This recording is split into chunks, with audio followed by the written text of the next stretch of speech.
Qadınlar nə üçün boşanır? İstənilən qadının maddi tələbatlarından öncə mənəvi tələbatları olur. Hansı ki, bu tələbatlara aiddir güvən, sevgi, hörmət, qayğı və s. və ilaxır. Və əgər biz bu tələbatların ödəndiyini hiss etmiriksə, o zaman həmin yerdən qaçmağa çalışırıq.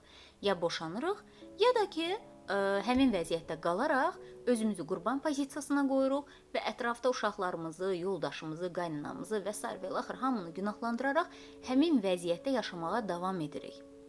Biz bir şey unuduruq ki, özümüzə olan münasibəti biz özümüz qazanırıq.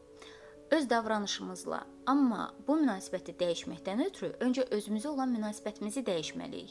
Nə istədiyimizi bilməliyik, dəyərlərimizi bilməliyik, hara getmək istədiyimizi bilməliyik. Bu səbəbdən də özümüzə olan münasibəti dəyişməklə istənilən vəziyyəti öz xeyrimizə çevirə bilərik, eyni zamanda da ailəni də qorumuş olarıq.